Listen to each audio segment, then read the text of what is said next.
Hello everyone, today we're going to be looking at some of the changes that could happen in the enamel and the dentine, as well as the cementum, which is at the back page. Some changes that include age changes or hypomineralization, some histological features. So let's start with the enamel. So as for the enamel, we're going to speak about the histological features that can be found here. So the first thing we can find is incremental lines and the hypomineralization. So as for the incremental lines, there are three types of lines that could be found in the enamel.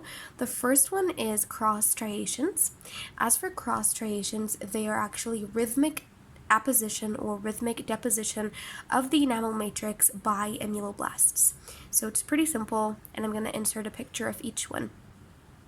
Next are neonatal lines, and neonatal lines are basically found in the first premolar and the deciduous teeth. It's also an accentuated incremental line. The enamel of all deciduous teeth and the first premolar develop partly before birth and partly after birth. So develop prenatal enamel and postnatal enamel. So therefore the boundary between the prenatal and the postnatal is actually called the neonatal line. Next, we're going to be speaking about the lines of Frietzius, or the incremental lines of Frietzius. The lines of Frietzius are actually demarcated by metabolic disturbances. What happens is they become influenced by metabolic disturbances, so the rest periods would be prolonged, and then it would cause the enamel to come close together. So we can look at it in several sections. First, we've got the longitudinal section and cross section, and we can see a different shape in the cusp tip. So as for the cross sections, let's start with these because they're the easiest. They are actually concentric circles. They appear as concentric circles. As for the longitudinal section, they run obliquely and reach the outer surface. And when they reach the outer surface, they actually create something called the perikymata. Or perikymata. So we're going to look at the perikymata as a picture, and the perikymata are brown striations at the cervix that reach the outer surface. Now, if we look at the cusp tip, we are going to mention that in the cusp tip, it does not actually reach the outer surface. They actually surround the tip of the dentine, but they do not reach the outer surface. Now, that's it for the incremental lines of the enamel. Let's get into the hypomineralization of the enamel. The first thing is enamel lamella. Enamel lamellas are thin, hypomineralized sheets that extend from the enamel surface towards the dentino-enamel junction. There are three types of enamel lamella, and the first one is that they actually occur during teeth development, so they kind of differ during their time.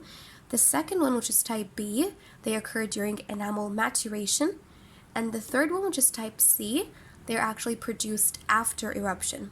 And after they erupt, they're actually filled with organic debris from the oral cavity. That's type C. Then we have enamel tufts.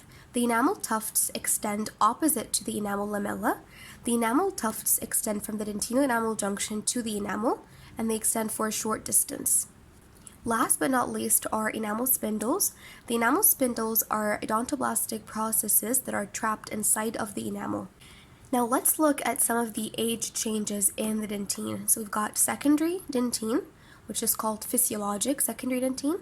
We've got tertiary dentine, which is reparative or reactionary dentine. We've got sclerotic dentine, which is the transparent dentine, as well as the dead tracts. Let's start with the secondary dentine. So the secondary dentine is actually formed after the formation of primary dentine, producing typical form of the tooth. And usually it is found on the pulpal surface of the crown and the root dentine.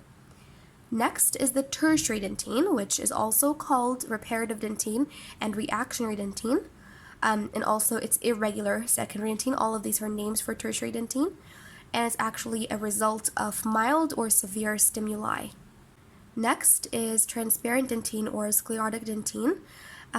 This occurs as a result of the normal aging process, can sometimes also be caused by mild stimuli. It can also be caused by mild attrition. So what happens is basically there is deposition of intratubular dentine, and this deposition actually leads to a gradual reduction of the tubule diameter. So when there is decrease in the diameter of the tubule, it causes closure of that tubule.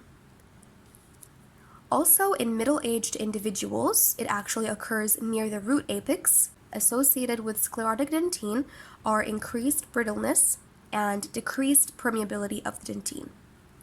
Last but not least, we've got dead tracts. Dead tracts are another age change, and basically what happens is there are complete emptying of the dentinal tubules that are caused by retraction of the odontoblastic process or through death of the odontoblast. So when it dies, when the odontoblast dies, the process retracts and it leaves the tubule empty. Basically, when the dentinal tubule is emptied, it becomes sealed off, and then under the dead tract, there is actually reparative dentine in the pulp side, which seals the dentinal end. So we've spoken about enamel and dentine. Now let's speak about cementum. Let's start with hypercementosis. Hypercementosis, from its name, is actually abnormal thickening of the cementum. It can be diffuse, it can be circumscribed.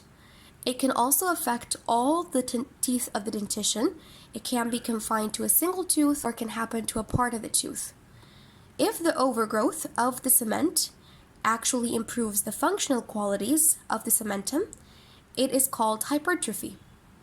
But if the overgrowth actually happens in non-functional teeth and does not really directly cause increased function, it is termed hyperplasia. So we're going to look at hypertrophy and hyperplasia. Hypertrophy is a spur or a prong-like extension, and it's actually found in teeth that is exposed to great stress. Hypertrophy actually causes larger surface area, so there is firmer anchorage of the tooth to the surrounding alveolar bone. Next, we've got hyperplasia. Hyperplasia can sometimes be absorbed in areas in which there are enamel drops. It is sometimes irregular. They're sometimes round bodies. These round bodies can sometimes be calcified and become epithelial rests.